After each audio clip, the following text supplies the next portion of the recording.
प्यारे बच्चों, good morning. 7th class की हिंदी मीडियम साइंस में आज हम करने जा रहे हैं कि जो हम देखते हैं कई बार लोहे की वस्तुओं पे जंग लग जाता है, उसके बारे में बात करेंगे। संभवतः आपने देखा होगा कि यदि सेब को काटने के बाद तत्काल न खा लिया जाए, उसे छोड़ दिया जाए, तो उसके पर टुकड़े पर भूरे रंग के हो जाते हैं सेब के टुकड़े। यदि आपने रंग में कोई परिवर्तन देखा नहीं है तो किसी सेब का एक टुकड़ा लीजिए, उसे काट कर कुछ देर तक छोड़ दीजिए। इसी प्रकार का क्रियाकलाप आलू बैंगन के टुकड़े के साथ भी होता है। ऐसी प्रत्येक स्थिति में रंग का परिवर्तन वास्तव में किसी नए पदार्थ अथवा पदार्थों के बनने के कारण होता है। क्या यह परिवर्तन रासायनिक परिवर्तन नहीं है? ऑफकोर्स बेटा, यह रासायनिक परिवर्तन है। अध्याय 5 में आपने अम्ल और क्षारकों को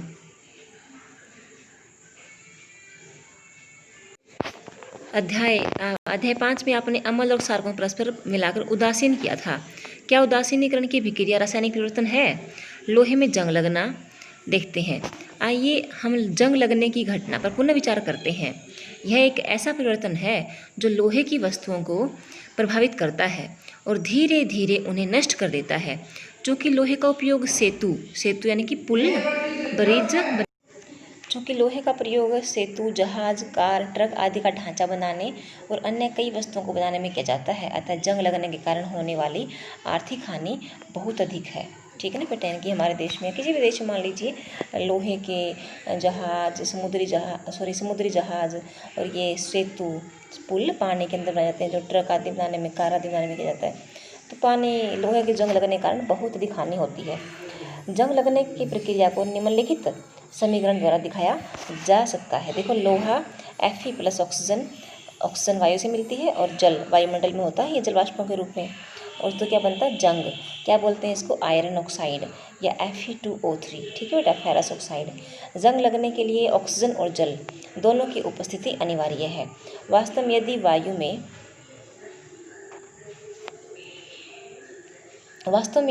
में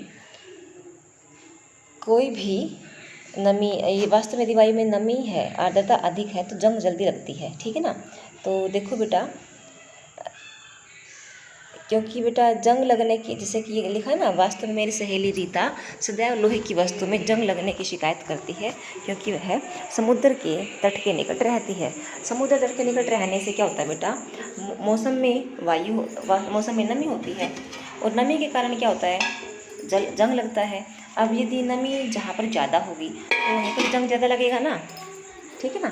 जहाँ पर नमी ज़्यादा वहाँ पर जंग ज़्यादा, जहाँ नमी कम होगी वहाँ जंग कम लगेगा। तो रेगिस्तानी इलाकों में तो नमी बहुत कम होती है, जलवाष्प तो न के बराबर होते हैं। ठीक है ना? और समुद्र तटीय क्षेत्रों में जल्दी लगती है। ठीक है बेटा?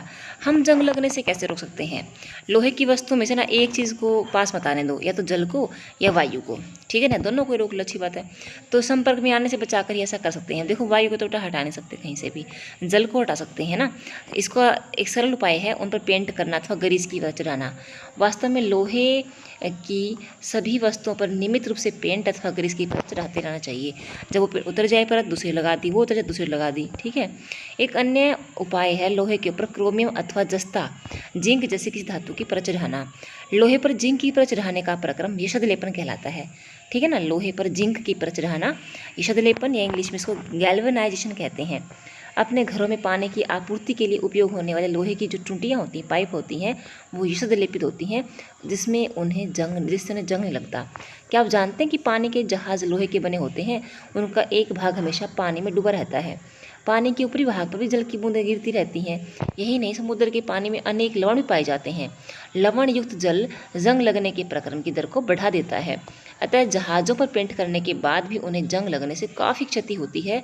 यही नहीं, जहाज़ों के लोहे के कुछ भाग को बदलना प्रतिवर्ष जरूरी है। क्या आप विश्व में जंग लगने से होने वाली कुल आर्थिक हानि कल्पना कर सकते हैं? बहुत ज़्यादा होती होगी।